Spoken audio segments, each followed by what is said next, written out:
Hi there, ladies and gentlemen. Welcome to space. I'm glad that you could come, despite the lack of oxygen and all of the other stuff that could kill you. But sit on down, because do I ever have a story for you? Now, it's one I might not be equipped to tell you, really. We need to get Martin Scorsese on the line for this one, but I'm the one who you've got, and I'm very excited to tell it to you. It's one that's been 10 years in the making, and it is one that is a hell of a ride. But let's start out with something fun. This picture. I made this bingo chart in 2018, ahead of the release of X4, because, well, I kinda expected that game to be a mess, or at the very least be much less than anyone was hoping for. A running theme with space sims is promise the entire universe, then underdeliver. But the thing they all have in common is that they've delivered something. Sure, what they've delivered is buggy, broken, and janky, but they've all delivered a finished video game that's ready for retail. So we're not going to talk about them. It's time we talked about Star Citizen again. A game that, as of this year, has spent a decade in the alpha state. A game that has seen multiple release dates rocket past, as the developers promise more and more while actually delivering less and less. But first, let's start by answering the question. What is a space sim? Well, it's not like, for instance, Mass Effect. Usually there's no story or the story is very loose. It's a game where you get into a spaceship and fly around in a big open world and make your mark. Whether it's by being a big gun shoot man, by being a space trucker, asteroid mining, being a pirate, smuggling in drugs, what have you. The point is to be a spaceman in a big turbo-capitalist space world and make a shit ton of money. And that sounds pretty cool, doesn't it? But, well, to do a weird comparison to a totally different medium, space sims are like the video game equivalent of Andrei Tarkovsky's Solaris, a very slow-moving movie where a bunch of Russians hang out on a space station and talk about how sad they are. If you're watching this video and have seen it, you were probably sat down to watch it by a friend, bored out of your mind while the friend said some bullshit like, "The camera movement informs the action," or whatever.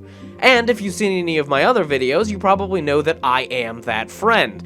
And space sims are the same way. You might have a friend tell you, hey, this game is super fun, and then they show you a game that requires you to have 5 wiki tabs open, something incredibly important is bound to the J key, and it has gameplay similar to that of TurboTax. But, through all of the grind and bullshit, it does kind of rule to park a spaceship you own on a bigger spaceship that you own, that is parked on a yet even bigger spaceship that you own, taking that enormous ship and using it to send an entire fleet to destroy one of your competition stations, while you sit on the bridge checking on the status of your space weed factory. It's just, everything it took to get there is 150 hours of boring grinding, so it could be said it takes the kind of person to even want to pursue that, and I am that bitch. And keep that bitch in mind, because that bitch might just be the crux of this whole story. So let's talk about the era before Star Citizen. And I apologize, this prologue is going to be a little long, but nothing informs the present like the past. And Star Citizen's past is just a collage of things that make up its present. The first game that could probably fit into what we know as a space sim rather than like a space action arcade game was Star Trader. It was a text-based game where you went to planets and you sold wares, a novel concept at the time, and it was a good starting place. But what really made space sims was 1984's Elite. And look at it! You got vector graphics, 3D space combat, you could trade, you could shoot dudes, you could do all sorts of stuff, and it was a big open world out there. This was something really cool, and it was a huge hit in the UK, and very much a game changer. I mean, like, this was a real big deal. And this is a cornerstone of the story, but not really where it starts. The protagonist of this tale, a man named Chris Roberts, had moved from England to America to join a games company called Origin Systems. There he published a game called Times of Lore, a fantasy RPG, and a game called Bad Blood, a post-apocalyptic RPG. But his real big kahuna came after these two. Wing Commander. Wing Commander was something special. An action 3D pixel graphic space game that really turned some serious heads. A blockbuster of a game. It clocked in at $1 million to produce, which at the time was an absurd amount of money to spend on a game, so it needed to do very well. And it did. And, well, according to Chris Crawford, it was the thing that put video games on the trajectory that they have been barreling through for decades. You know, becoming a large entertainment business, a la movies. Because Roberts is nothing if not ambitious. Which is always a fun thing to say at the beginning of a story. Another very fun thing to say at the beginning of a story is, and here, his ambition was paying off. And it was. Wing Commander sold like hotcakes and basically pioneered the entire genre. And it had a ton of games follow in its footsteps. Star Wars, X-Wing and TIE Fighter, Epic, Elite 2, and Where in Space is Carmen Sandiego. Needless to say, it would have a sequel come out in the next year in '91, and this one would add some voice acting and, you know, move the story forward as sequels tended to do. It was a sequel. But then came Wing Commander Privateer, which was a little bit more. Up to this point, all of the Wing Commander games were pretty simple, mission-based games that didn't have a lot of freedom or much to do besides shoot dudes. But Privateer moved away from that. This game was closer to Elite in spirit. You didn't just go from level to level, you ran around doing piracy, trading, blowing up dudes from the military. It was open-ended and free-form, a real step up in terms of gameplay, but not really in terms of technology. You know what did step up the technology? Wing Commander 3. Yeah, this is the one that had Mark Hamill and John Rhys-Davies in it. It employed full motion video and may have been the only game that was any good to do that. And not only was it a jump in this way, but it also had fully 3D polygonal graphics, which was kind of a flex at the time, seeing as there weren't graphics cards that could render those yet. So all of this was offloaded to the CPU, which required a Pentium 1 processor. The hottest, sexiest shit on the market. You see, Roberts wanted to make the hottest, sexiest shit on the market for those people who bought that Pentium to show off. And this was the game to do that. After that came Wing Commander 4 and 5 that upped the production value and the graphics, as well as Privateer 2, which did the same, giving a more open experience.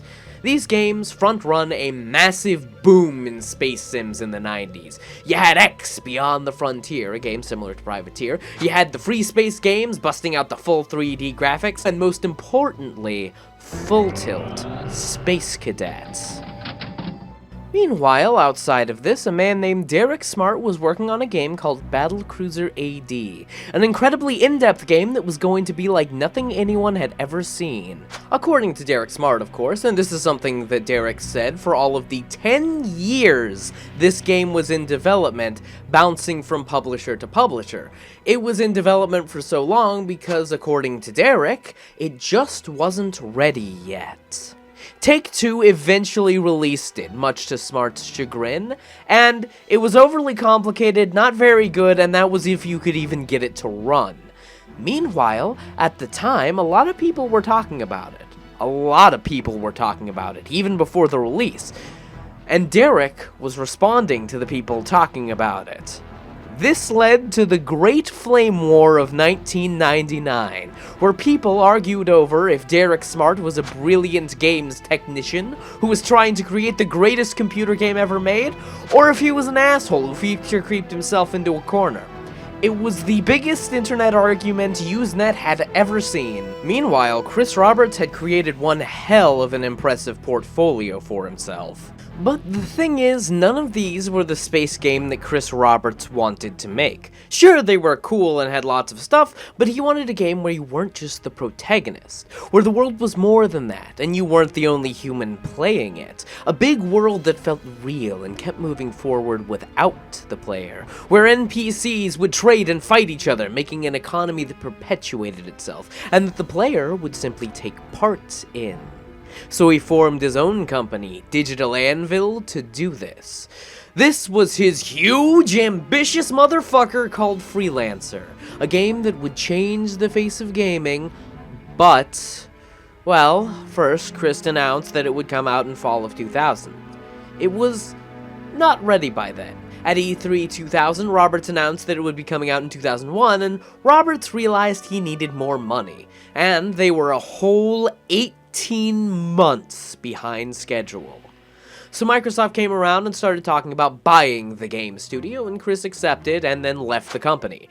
After Chris left the company, Microsoft had Digital Anvil scale way the hell back and make it a privateer-like game. Freelancer did eventually release, and it was really good. It was fun to play, but it was nowhere near what Chris wanted to make.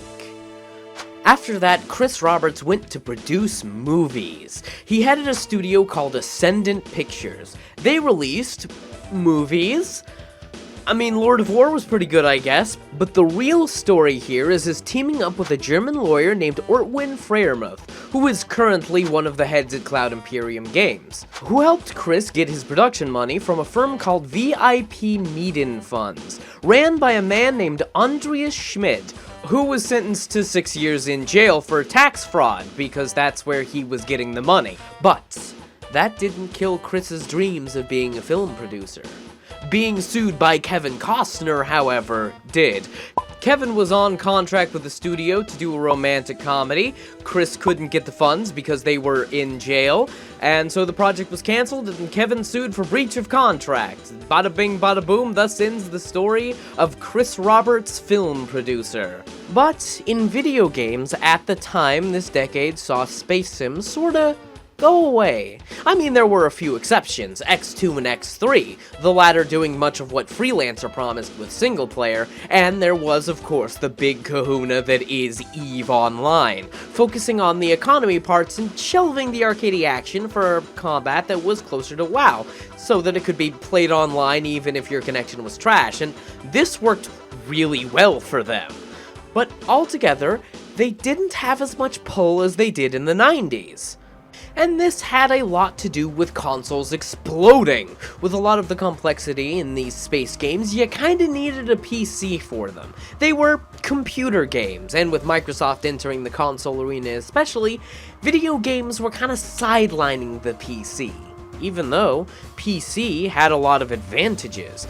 Infinite backwards compatibility with emulators, including backwards compatibility with games that were never on the PC, indie games that were exclusive to the PC, you didn't need to pay to play for online, first-person shooters that were the hottest shit at the time evolved on PC, so mouse and keyboard just worked miles better on them.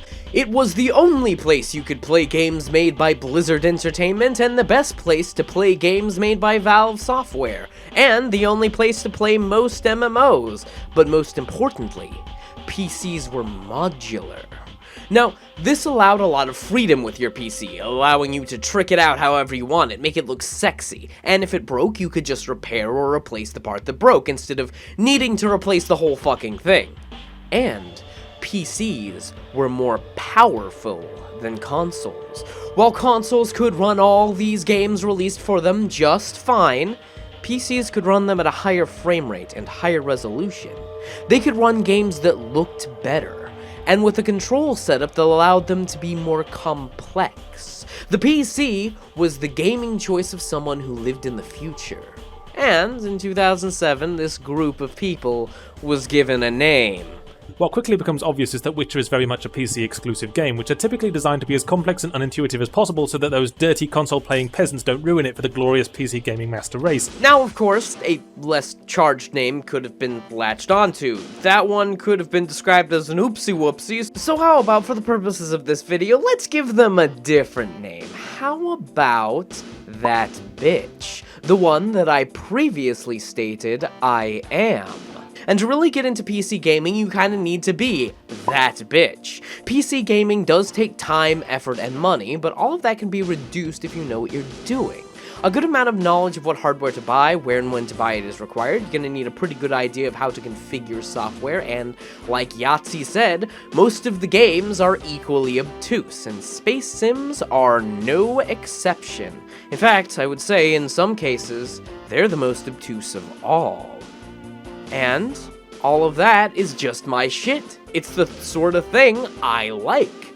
And it's important to keep that mindset in mind as we go forward. For now we arrive at the story we are telling.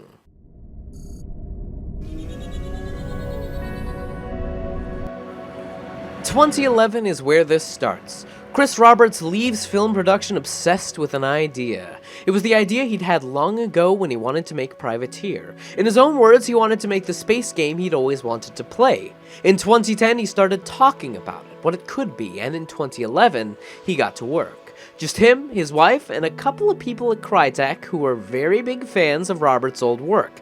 A renegade group out to make the next big thing.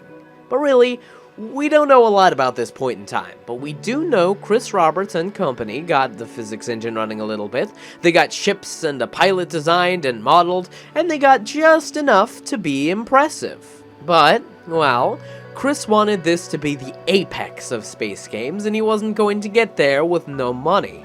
But that man saw a very distinct future for that, one that was perfect for him.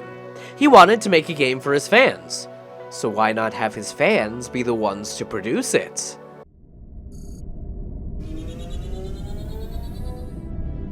Most of this year was still quiet in dev, until October. A new business was founded, one called Cloud Imperium Games, and that of course flew under the radar, until October 11th, when the world got to see what Chris Roberts was working on.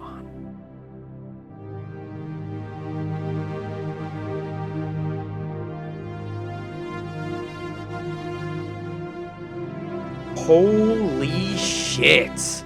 This was something. A big open-world space game that was online with dogfighting, not like that EVE Online. You could leave your ship and run around stations. There was Newtonian physics, and the graphics. Were you born too early to explore the stars? Well, in this game, you could explore the cosmos and name a star system after yourself or your penis. And if you weren't interested in the online aspects, as those were getting contentious due to tacked-on multiplayer, there was a single-player game attached. And the immersion of it all. This was Star Citizen. And this was a game meant to be a living, breathing world that you and your friends could take part in. The space age game for the space age minded. This was the one for all those Interstellar and Elon Musk fans out there who felt the world just wasn't pushing towards their idyllic life. And that group had a lot of crossover with PC gamers. The Grognards, the That Bitch group, and Chris Roberts really tapped into that. So I wouldn't say that I'm a social, casual gamer that plays Farmville. I mean, I like sophisticated experiences. PC's an open platform. PC's always constantly innovating. I really care about the PC. I'm really actually quite sad and angry about the situation right now where it sort of feels like, you know, PC games and PC gamers don't get any respect. You hear that, Grognards? This man isn't just making a game for you, he is one of you. And he wants to make a game that'll show off your epic rig. He doesn't want to make a game for those filthy casuals and console peasants. He wants to make a game for you, the hardcore gamer. The motherfucker who's disappointed in how games have reached its arms out to Facebook moms and your little sister, making games easier than they used to be to pander to piss babies and games journalists. Fuck that. This one's for big brain big boys like you. To say this worked would be an understatement. He was tapping into a market of middle and upper class tech bros who had money to spend on something like this. And they did. This game was revealed in October. By November, Star Citizen had amassed $6 million in crowdfunding money. Chris Roberts believed that crowdfunding was the future of big video games, and so far as anyone could tell, he was proving that right. He was getting a ton of funding really, really fast. And of course, because of this, there was competition cropping up. Another big space sim was seeing a revival after Star Citizen's money started being made. On November 5th, crowdfunding for a game called Elite Dangerous began, a reboot of the Elite franchise that Dave and Barbin had been trying to get funded for 15 years, and he just found one hell of an in. Needless to say, this was seen by some as a jump on the Star Citizen bandwagon, and by others it was seen as oh boy 2 cakes. One of the oh boy 2 cakes people was Chris Roberts himself, who always purported that they were not in stiff competition, and were both happy that there were just more space games out there. But, to put it bluntly, right out of the gate, the hype was off the charts. This game was going to be some serious stuff. Now, there was no solid release date, but there were whisperings and Kickstarter goals that it might be mostly ready by November of 2014.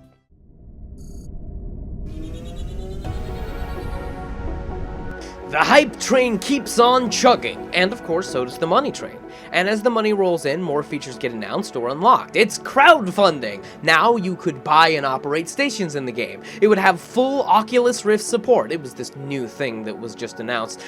There would be a full documentary about the making of the game, and ground and space FPS combat. Take to the stars or the ground and shoot with your gun. This was the fucking dream.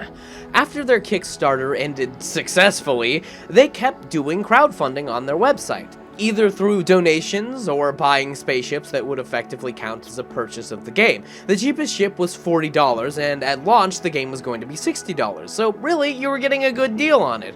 And in this year, they announced and released the hangar module, where you got to sit in the cockpit of your ship in a bigger hangar. You couldn't do anything with it yet, but here it was. They also announced that the arena mode would come out in December of that year, where you could get in there and fight with your spaceship. And Chris Roberts squashed rumors that the filthy console peasants would ever get their hands on it. These were good times for Roberts and crew. They had 36 staff. They just moved into their own offices in Austin, Texas, and they were eager to get going and eager to show off what they had, releasing super regular dev vlogs on their YouTube, and they were planning for their very first CitizenCon, a convention they'd made for fans and backers of the games. At this point, there were naysayers, of course, there always are, people saying there's no way that this would ever get done, that it was too much, and that Chris Roberts was taking the money and running. But so far as anyone could tell, they were hard at work, and they were making progress, especially after CitizenCon, where they got to show off a lot of what they'd worked on. The hype greatly deafened everything else. That was until the first delay. In December, the dogfighting module Arena Commander got delayed, which was one solitary win for the people who wanted to see it crash and burn, but delays are common with this kind of thing, so most people just waited, until Chris said that it would hit on May 29th of the next year. Meanwhile, Elite Dangerous made its Kickstarter goal a couple days before it ended, so it started development too. It also announced that it would be in VR, which was cool, and it announced that it would have a bajillion systems simulating the whole Milky Way for some reason. And Frontier, the company making it, announced they'd also start working on a roller coaster tycoon for the Wii U. People were not happy about this because it wasn't what they asked for or wanted. Like, damn, would either of these games come out? This made Star Citizen look like the best bet. By the end of the year, they had made over $30 million purely from crowdfunding.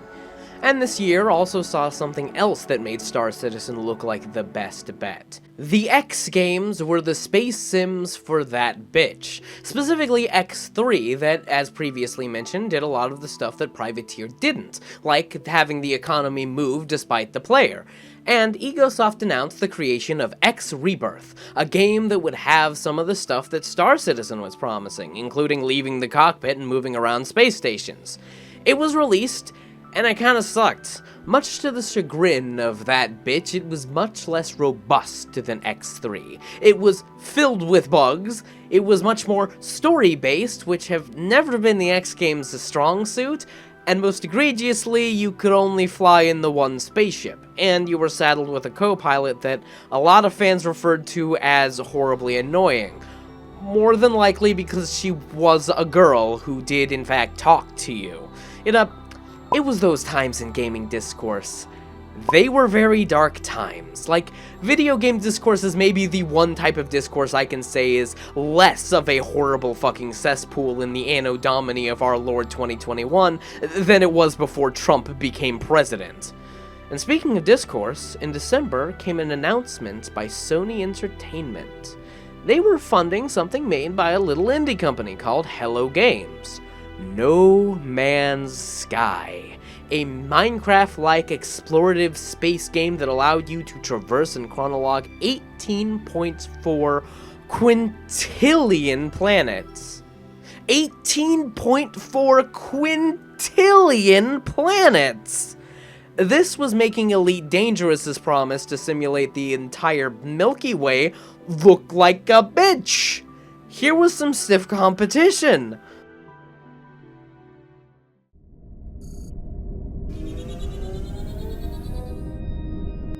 Unfortunately, the beginning of the year was bittersweet for Star Citizen.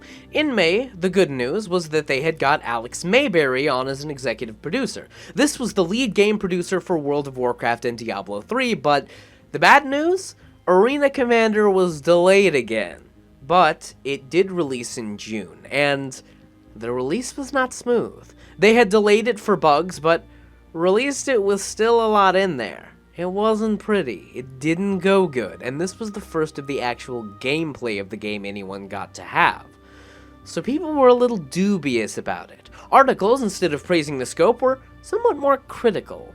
And in the same month, a group and corp, specifically for female gamers, was banned by one of the mods. Now, this was a bad look.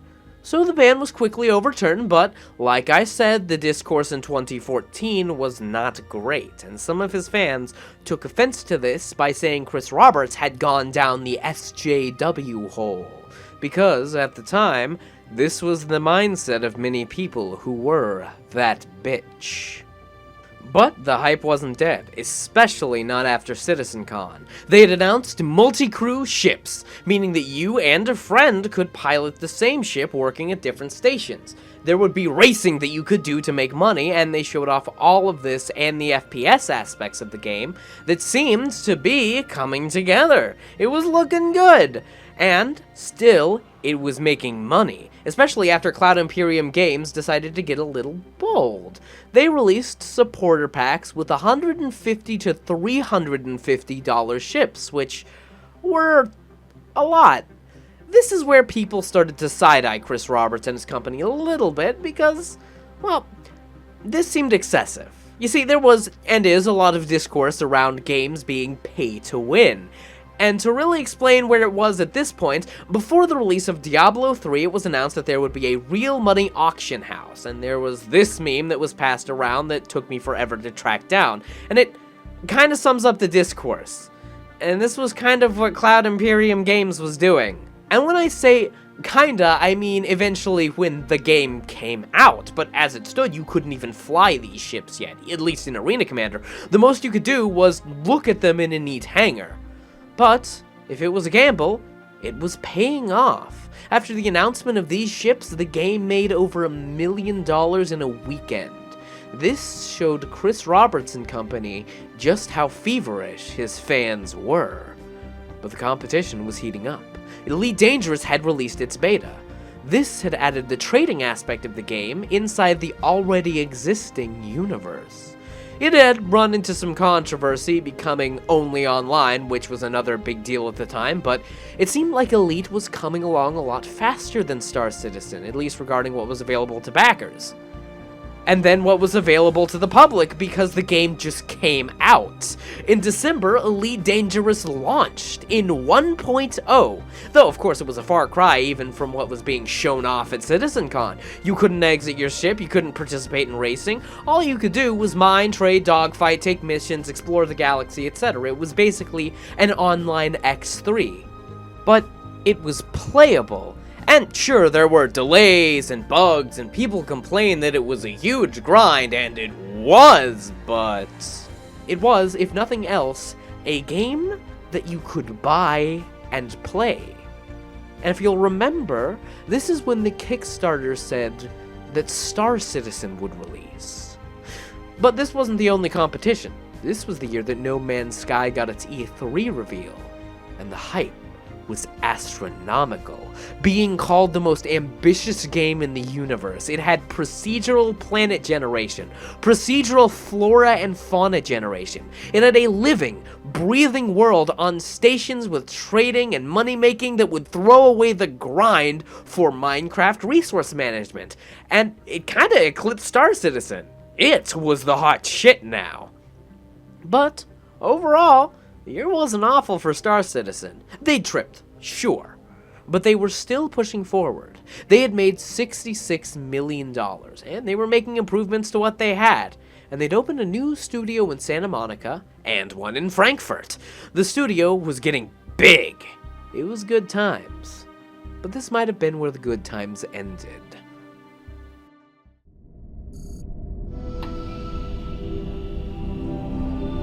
2015 was a big year for Star Citizen, starting out with the public test universe, the Alpha 2.0 of the game where you could experience the whole world of Star Citizen, being delayed in January. Though the same month, Arena Commander 1.0 launched with multiple game modes and 22 ships to fly around in, so not all was lost, and in February they released a bundle that had all of the ships in the game and sold for $18,000. Still testing the waters, but still seeing success.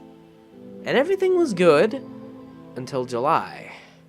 Firstly, Alex Mayberry, the executive producer they'd hooked from Blizzard, had left, which that's never a good sign. But somewhere on the internet, a blog was going off. It had been 16 years since the Great Flame War of '99, and Derick Smart had continued to pursue his dream of making an incredible game with little success. But he'd, of course, heard about Star Citizen. He had backed the game, and was starting to notice a pattern in the development, one he'd succumbed to himself. And if the embers of the Flame War of '99 were going to be ignited again, he wanted to be on the opposition this time. The first blog post was saying that it was a huge wasted effort, that its scope had become too huge like Battlecruiser did, and that it was just never going to happen, that having 4 subsidiaries in different countries was hurting its chances, and that it just wasn't possible. The second blog post, however, was a lot more.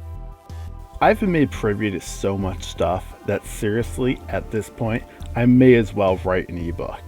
Reports from my sources range from international bank accounts to Chris jet-setting around the world in private jets, playing movie director at SQ-42, etc. Most of this does of course require corroboration, so don't take it as fact. That's what depositions, subpoenas, and the FTC are there for. Short of that, next time any of you in the media get Chris into an interview, please put the fanboy bullshit aside and ask him some seriously hard questions. And if the FTC doesn't investigate this right now, in order to find out what is going on with the project, and $85 million in backer money will have far-reaching effects in crowdfunding if this project fails on Helen Wong's watch. Despite the many reports, not to mention the numerous media reports they've already received by now, and they have the power to immediately halt all further crowdfunding efforts at RSI and investigate what is going on. They've done it before, several times in fact. As I said before, there is no version of this that ends nicely or quietly. It's going to be messy, it's going to be a long process, and due to the massive public interest in this, it's all going to play out in the public domain if a lawsuit, even negative results from an FTC investigation, come from this. This was just about how every subsequent blog post went. Now, Derick Smart was putting out some hot takes. He was going real fucking ham. And also, he was showing a darker side of the Star Citizen fan base. CIG made a poll asking people if they wanted the option of refunds, and more than 70% said no. Or as Derick Smart put it, when he first created that thread, of the 511 people who responded when I checked it, A whopping 31.5% said they wanted the refund option. There was also a 2,000 signature petition asking Derick Smart to stop criticizing Star Citizen. These are concerning. Attacking critics of something and bootlicking so hard you say, no, I don't want the ability to get my money back actually, is something that would be a running theme throughout the development. Fans of this game just seem to be especially venomous.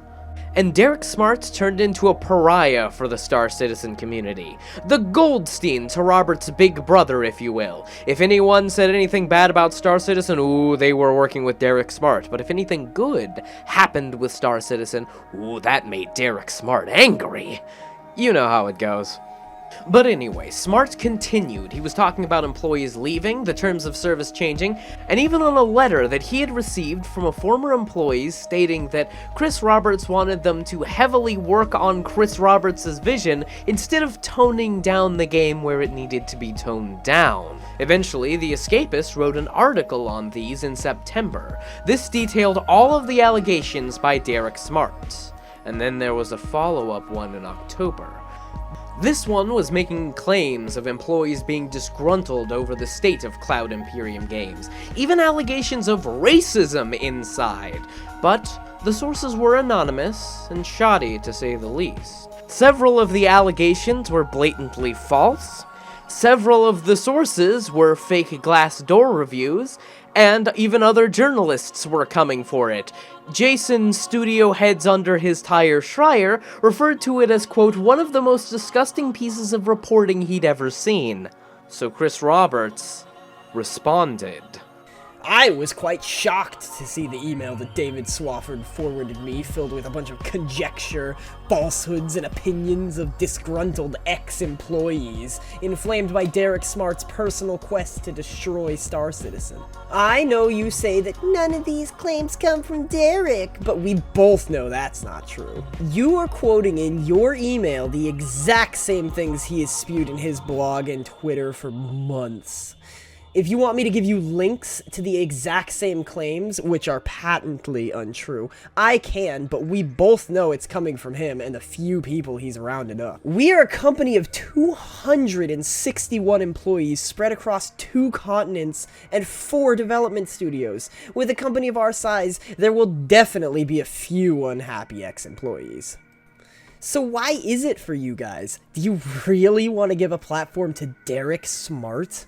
This is the same person who wrote a letter to Origin and me after Wing Commander was out, claiming that we were infringing on his game, and we had to cease publishing it or he would sue us. We told him we never heard of him, and good luck with that. He never sued. His game was, of course, the now infamous Battlecruiser 3000 AD that would take many more years to come out. He tweets about Star Citizen every day. Not once, but multiple times. If you read his Twitter stream, it comes off as the crusade of a crazy man. He continually blogs about us. He constantly agitates, encouraging people to ask for refunds, report us to the FTC, the FBI, and/or their local attorney general. He calls me a liar, a fraud, incompetent, and many other names. Basically, this was a shit fit for the ages. 2 old hats going the fuck after each other, and, well, this is one of the very fun things where neither of them were technically wrong. While Derick was right, Chris's business was getting shady, and this wasn't the first time he'd feature creeped himself into a corner. He was a kind of needlessly angry hack who had done the exact same thing. And both of them just threw shit at each other. This is my favorite kind of internet drama. I love this shit, you guys have no idea, but Chris was also right that the Escapist's article was badly researched and defamatory, so he threatened to sue them, which forced both of the articles to be taken down.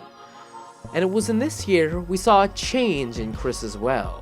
Instead of directionlessly shooting at the concepts of PC games being sidelined, he was actively attacking his critics. In July, he'd made several statements responding to his critics, saying, There are people out there who are going to tell you that this is a bad thing, that it's feature creep and we should make a smaller, less impressive game for the sake of having it out more quickly or in order to meet artificial deadlines. Now, I will answer those claims with one word: bullshit.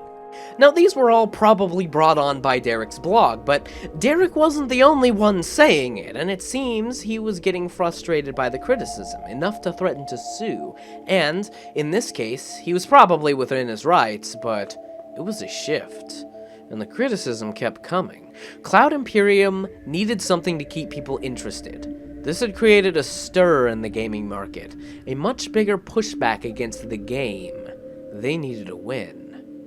Thankfully, they had several at CitizenCon.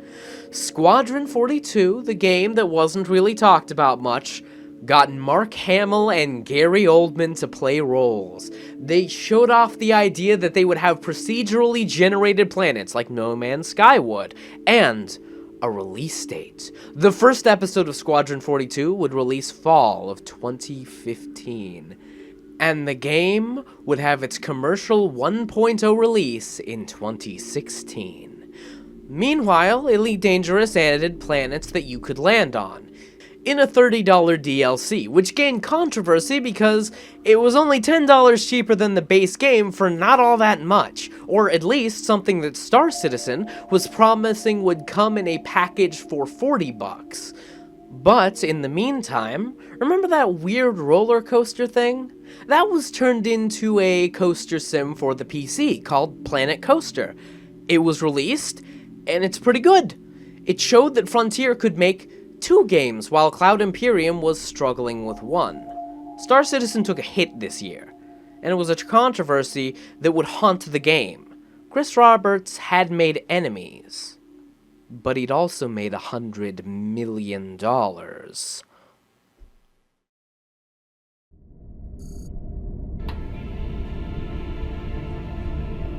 What Star Citizen had at the beginning of this year was the public test universe that had released in December of 2015. It was buggy, still in early alpha, but it gave believers something to defend and latch onto. Something solid to say, here is Star Citizen. It's gonna be just fine. Because the tide had turned on Star Citizen. At this point, it was now divisive. It had been in development for a very long time and had taken a lot of money from a lot of people. For instance, you may have noticed that I didn't mention the release of the first episode of Squadron 42. That's because it didn't release. This had all turned Star Citizen into kind of a joke. A $100 million game that would never come out.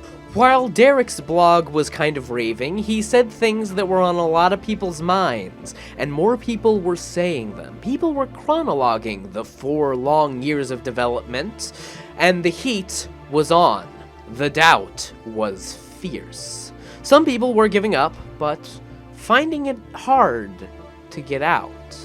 Arthur, who wouldn't give his full name due to the harassment he'd received from an increasingly bitter fanbase, tried to get his money back and was forced to hold on waiting for months, jumping through a lot of hoops to get it.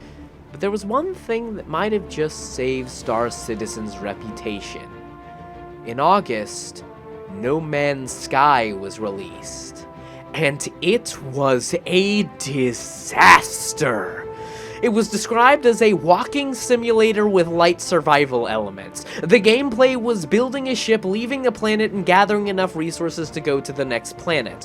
Resources were limited. There was combat, but it was bare bones. Any emergent gameplay shown off with the fauna was non-existent. It was an online game that you literally could not find another player in.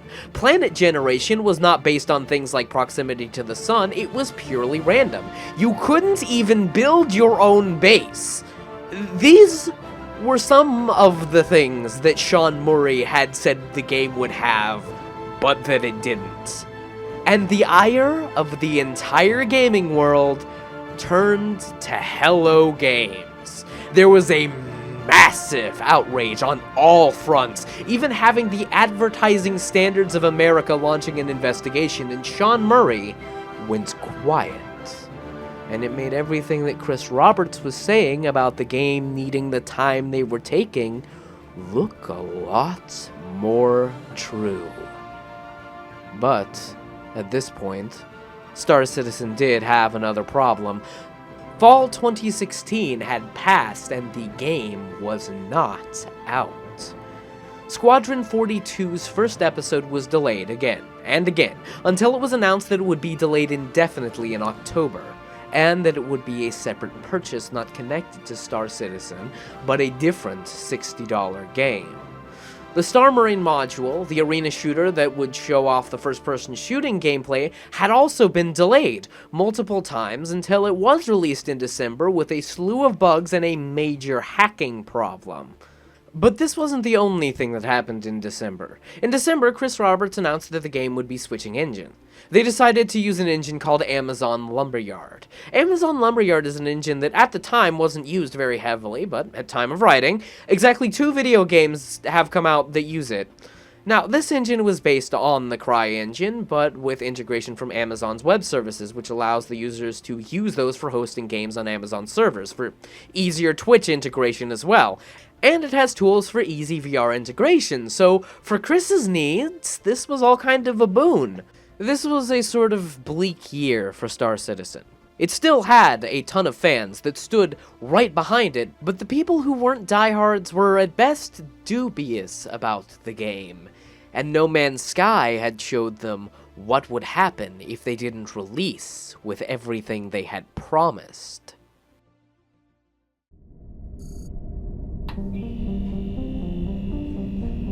2017 was a mostly quiet year for Star Citizen. The eyes of the angry mob had been turned to Hello Games. They were hit with the same criticisms Star Citizen had been. And aside from the people who were big fans, it mostly coasted this year, with nobody spending much thought on it. No longer taking the world by storm. It had been a long time since 2012. In March, they switched to the Vulkan API, which all things considered was a good move. They said they'd focus on full VR support, something that Lumberyard would let them do, and they started selling in-game plots of land for $100 each. And they did show off their FOIP, something that mapped your facial movements to your character using your webcam. And the engine shift was just about the only thing so far in this story that has gone smoothly.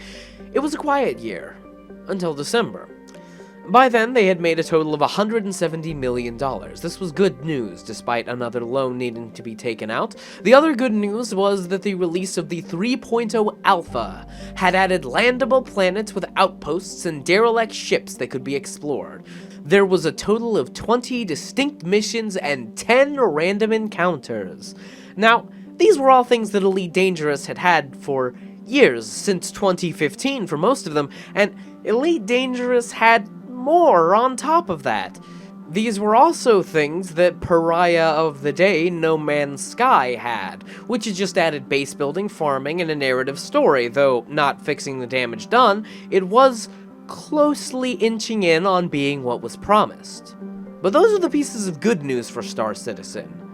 The bad news was that Crytek decided to sue over the engine change. More and more hardships had befell Chris Roberts and company, and even through his rabid fanbase, multiple missed dates, and unkept promises to people who'd spent $100 million on his game, it was still easy to see him and Cloud Imperium Games as bold visionaries beaten down by the harshness of the world, attacked on all sides and just trying to create something incredible. At this point, it was still easy to see them as the good guys.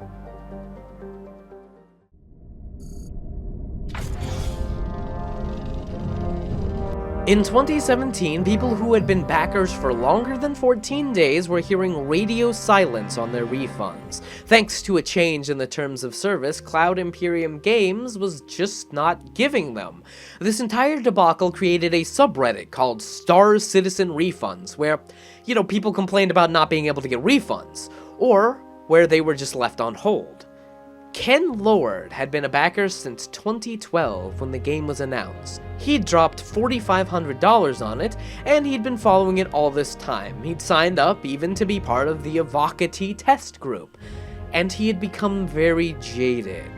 Nearing 6 years into the 2-year project, they have yet to complete a single star system, though they promised 100 as a stretch goal. He'd also become jaded by the way Cloud Imperium was marketing the game. They didn't just figure out how to sell DLC for a game that didn't yet exist, they figured out how to sell scope creep itself. But none of these broke the camel's back. What did was the addition of Squadron 42 having FPS segments, and the removal of drop-in, drop-out multiplayer. So they added something I can't do, but got rid of the part where at least I could have friends carry me. You see, Ken had multiple sclerosis, so Twitch FPS gameplay was going to be impossible for him. He would not be able to enjoy the game he'd paid for, that wasn't out, and didn't have a release date. So he wanted a refund, and he was hoping, because he'd made his payments before the 14-day refund policy was implemented, he could get something out of it. But then, he was stuck on red, just like everyone else was. So he did the only thing he could. He said that he would take legal action if this issue wasn't resolved by a certain date. It wasn't, so he did. And they crushed him. Like a bug. They didn't try to settle. They didn't offer him his money back. They knew they had better lawyers, so they made a fucking example out of him. When he had started his backing, he'd received an email directly from Chris Roberts thanking him for his big donation. I wrote back, explaining that my reflexes were pretty poor. I already knew I had MS, and explained that I wasn't ever going to be much of a fighter pilot. I got a heartfelt email back explaining that in the universe he was building, everyone was going to have a place. They were good people, and somewhere along the way, they lost their way. They were no longer the small company in Santa Monica with 36 employees and a dream. They hadn't been for a very long time. Remember Arthur back in 2016, the other person who wanted a refund? He was a quadriplegic who was disappointed that they were scaling back on VR, and he needed to get the LA County investigator to get him the money he paid into back. Cloud Imperium Games did not go willingly. They were unwilling to give him his money back until the state got involved. Cloud Imperium Games was a conglomerate of multiple studios across the world with almost 500 employees that had made $200 million, a company that's chairman was getting increasingly hostile to criticism and could do something about it. Whether it be legal action like this or just letting his rabid fan base go for the throat. A fan base that dropped sometimes thousands of dollars per person, ending up with millions of dollars for promises and nothing else. A gigantic behemoth that was imaginary. And what was there was less even than its contemporaries, who had a fraction of the budget and a fraction of the employees, had completed 3 years before this. And then, in 2018, getting even more bold for where they got their money, removing the in-game currency cap that kept people from just buying as much in-game money as they wanted to win the game, and putting a $20 paywall to watch CitizenCon. This was the one thing they'd gotten backlash for, so they did walk that back. They'd finally found a line they couldn't cross. This is where I come into the story. Now, my story isn't as heartbreaking as Ken's by a long shot, but this is the year that I did change my tone on it. I backed this game the year after Alpha 3.0. I didn't want to hedge my bets on promises, but I was always the defender. I was hugely excited when the game was announced. It was everything I'd wanted. When I'd heard about X Rebirth, I remember I was in college sitting in a restaurant with a friend explaining to him how X Rebirth would be a good buffer while we wait for Star Citizen. That one's gonna take a long time. I was always dubious about No Man's Sky, even hearing what it had promised, and not disbelieving it. My reaction was it'll probably get boring after a month with only that. You can't even work up to buying a multiplayer capital ship, citing Star Citizen as the potential superior. I played Elite Dangerous for a good while and was put off by the grind and the fact that you had to buy a DLC to get most of the game, citing that Star Citizen would have all of this in the full release. In 2016, me, Sane, and Dawson played on one of the first free weekends, and we were all impressed, but we waited a little bit more for more add-ons, and with the PTU coming into 3.0, I decided that for me, the wait was over. I was touting the 3.0 release as when Star Citizen finally becomes a game, and even in alpha it has more to do than Elite Dangerous and No Man's Sky. Then in March I played the game, and I'd seen just how much progress it had been made in 7 years of development. The poor optimization, the legitimate 12-minute loading times, a near inability to play, basic things like menus not working, not being able to tell if it was poor optimization or just server lag. If you set the game to low settings, it lagged worse, because the optimization for low settings was worse. The barest minimum for a game, what you would expect of a game a few months into development. So of course I made a video on how bad it was, but then I was informed that an optimization patch would come out in a week, so I waited. Then I made another video, because none of my problems were fixed. In fact, many were made worse. So this is the year I became very jaded with the project. But enough about me. There's still more that happened this year. For instance, there was a 2020 set release date for Squadron 42. The reason for this was because it had gained its first real investor, $46 million from a man named Clive Calder in December. He invested to help push Squadron 42 out the door and fast, and maybe, just maybe, this time it'd get there in time. It wasn't in a couple of weeks, no, it was in a few years, a timeline that could maybe be followed. This was all in December, the same month that X4 released. X4 was the second X game to be released during Star Citizen's development, and had made huge improvements to the game over X Rebirth.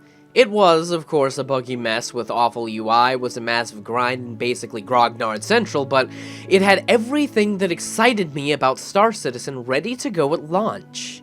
And it ran better too.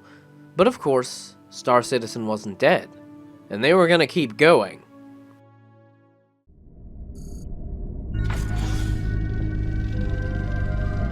This year, 3.0 continued to get additions. From 3.2 to 3.6 came out. But in May, something else came out.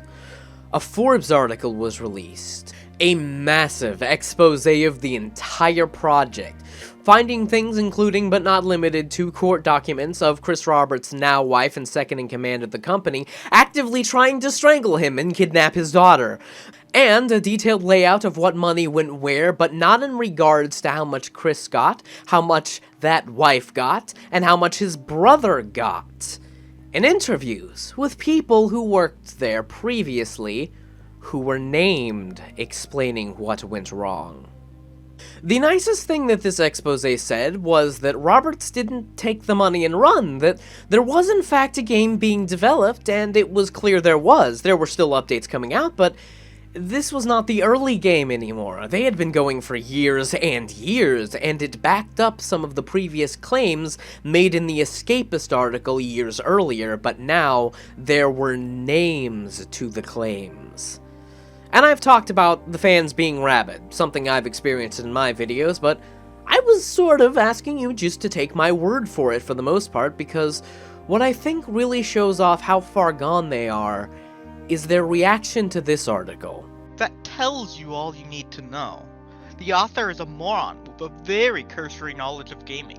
This shameless bandwagoneering is typical of what we're used to seeing. However, the article appears to have been written 7 months ago. As best as I can tell, since the roadmap was implemented, it's been followed. That's why they call it fake news. FYI, Forge is just a blog now. Pretty much anyone can write and submit articles. Almost all our content is opinion pieces. I feel like the author thinks he's a real smart guy, eh? I told you it is doomed. Only smokes and mirrors. It'll crash 90 days tops.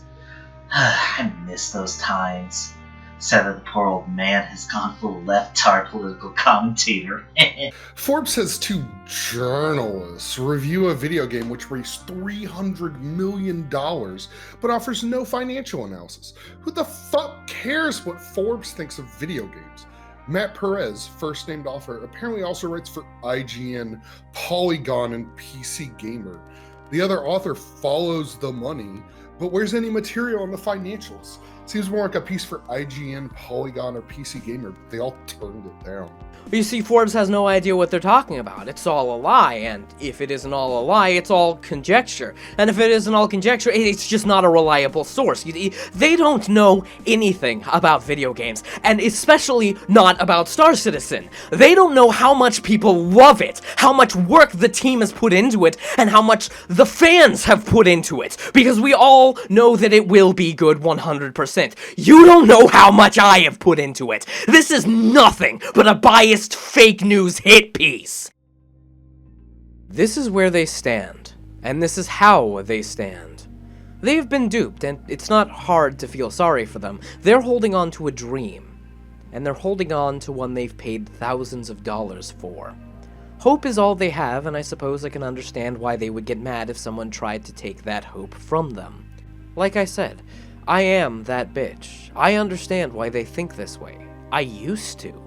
In high school, I thought my big boy, big brain was much bigger than everyone else's. I believed that a lack of logic was leading to the downfall of society, that a lot of people who weren't big brain, big boys were below me, and unironically thought that a plague that killed stupid people might be a nice idea. That one in particular has aged like milk. And this is one of the places that being that bitch can lead. And for a lot of people who are that bitch, it's exactly where it has. And not just with Star Citizen. But if you look back on what has become of all of the places that bitch normally congregates, you'll see how it can evolve into something so much worse than simple personal computer elitism. It can lead to following angry, spiteful leaders who seek to give power to that bitch's perceived people and actively work to crush any other type of person that bitch sees as a lesser. So I suppose in that way there are a lot of darker paths these people could have gone down. Because like those people who have gone down darker paths, Star Citizen gives that bitch a community, a home, a people, a new world to look forward to, and an enemy to fight against. Some things that in the individualistic, late-stage capitalist world that we live in are sorely sought after. Even Ken Lord, the man who tried to sue Star Citizen because they left him in the dust, went back. You take something that's bad, like spending too much money on a video game, and turn it into a socially exclusive club and make it desirable. Cheers to the marketing department. You see? You can find people who think like you. You can have a community where all those beliefs you have about yourself being a singular special individual are validated. And all you need to do is believe and give a lot of money. Meanwhile, Chris held a dinner in August that his highest backers could attend for the low price of $275 a seat, to announce a spaceship that would cost $675, as the 3.2 of the alpha had just allowed you to make a female player character.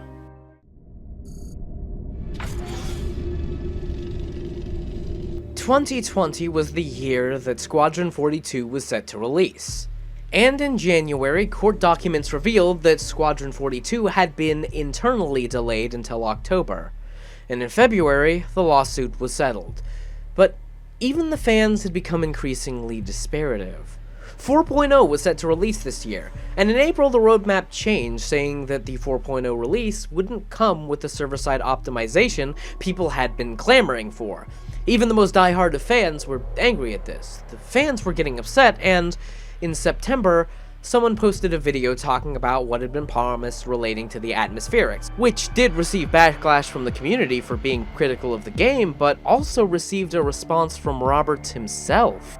What I will commit to, and what is an internal priority, is to improve the current gameplay and quality of life as we go, as Star Citizen is already fun in many ways, even if more buggy and not as stable as I would like, and just finishing off and polishing the basics will make it play as well or better than most other games. My biggest disappointment with modern internet discourse is that there's a significant amount of cynicism, especially in forums or Reddit debates, and a portion of people assume the worst. If a feature is missing, late, or buggy, it's because the company or the developer lied and or is incompetent, as opposed to the fact that it just took longer and had more problems than the team thought it would when they originally set out to build it. Which, at this point in the story, reads as very out of touch with time, with the people who have given him money, and with what he was even responding to. A lot of his core had turned on him. In October, he had an AMA that was mostly people asking if they'd ever see the game, specifically Squadron 42, which, again, almost unsurprisingly, missed its release window. Despair was setting in around the fanbase. Roberts was losing his shield. Around December, there was no word of Squadron 42. Roberts had cancelled the beta for it as well, and the 4.0 release of the PTU was also delayed. According to Roberts, this was in response to the failures of Cyberpunk, and not wanting that to happen to him, saying, "It is better to treat Squadron 42 like a beautifully wrapped present under the tree that you're excited to open up on Christmas Day, not knowing exactly what's inside, other than that it's gonna be great." He wants to make a great video game. This is where I feel like he missed his window. And not just that he missed the release date, but I want you to think back to where he started. What Star Citizen was going to be was a grand, ambitious adventure. Something that would change the world, something that was like nothing anyone had ever seen before. It would push games forward like nothing had. 2020 saw the announcement of Elite Dangerous Odyssey. This would add first-person shooter combat to Elite Dangerous, the last thing that it was missing that would make it be what Star Citizen promised, while also releasing content for their two other games, Planet Coaster and Planet Zoo. No Man's Sky had a massive redemption arc. This also gave it most of the promised features of Star Citizen, including full VR support and even sandworms. It is the game people wanted now, and X4 does continue to chug along, maybe a little bit behind. But it's the go-to for a robust economy simulator. And as far as graphics go, eagle-eyed viewers will notice that some of the gameplay I put in that I implied with Star Citizen was actually from Everspace 2, an indie game whose alpha and beta I played this year that looks good enough that I could just pass it off as Star Citizen. Because ultimately, as it stands, Star Citizen can be, at best, a well-polished niche space game that has a good few fans. Because it's no longer breaking the mold. It can't. The world has moved past where Star Citizen is a big deal. The hype has died, not even because of all the fuck-ups, but because games have moved forward so much it's no longer special. It's not ambitious anymore. It's almost not even notable. It's just another one. Another space game trying to be EVE Online. The ambition turned to greed, which turned to wrath, and as we stand on the shores of the 10th year of this game being in the alpha state, we're no closer to it releasing. With Squadron 42 lacking a release date and 4.0 of the PTU still in the weeds, and Roberts is screaming into the void, more frustrated than ever as his empire seems to have begun the erosion process. So Star Citizen won't remake video games in its image. But making a great, well-polished niche game that has a good few fans isn't shameful either. That's what No Man's Sky is. That's what Elite Dangerous is. That's what games like Stalker, the Metro series, Fallout New Vegas, Divinity Original Sin 2, Hades, Hollow Knight, Dead Cells, Pathologic, Stardew Valley, Path of Exile, Warframe, that's what all of these are. And if that's what Star Citizen ends up being, that's okay. But it needs to put away the ambition, the bad habits, the need to make it perfect. It never will be. But it's okay to just be great. And I don't think a game should be rushed out. I don't think that Robert should employ crunch or act like other AAA studios. I hate those too. But people implied that that's what the Forbes article was saying, and that implication just kind of forgets how far the game hasn't come in so much time. What I'm saying is scale back. Stop focusing on frivolities like the atmosphere thing, because who fucking cares? If you do, great, add it after you've released a good, fully functional game. Like the rest of your contemporaries with less money. But first, give people the thing they have spent $300 million on. This is how much money they've taken from people. They obviously have spent most of that money. They don't just have it in a safe somewhere. I know that, Chris. Your critics know that, Chris. But this was given, not by a publisher, but by people who want a game, and it's money you won't give back if it's been there for more than 14 days. Chris Roberts and company say that they're not asking anyone to give any more. But a gacha game doesn't ask anyone to do anything but play the game for free. An EA game doesn't force people to buy DLC. Fortnite doesn't force people to buy a battle pass, and a casino doesn't ask you to play more than one hand. But their marketing is incentivizing them with things like the Concierge Club. But with everything else I listed, the things that you pay for, you will 100% get the finished version of. And right now, the things set to release last year, 4.0 of the PTU and Squadron 42, again, have no set release date. They aren't even on the roadmap. But of course, the story isn't over. And hopefully, I'll still be around by the time it does end, and I'll show up and tell you how it ends when it does. But it does look like it might be nearing the end of its third act. And I, for one, am hugely excited to see what happens next in the story. And I'm incredibly excited to tell you how it ends when it ends. So, until then, to be continued.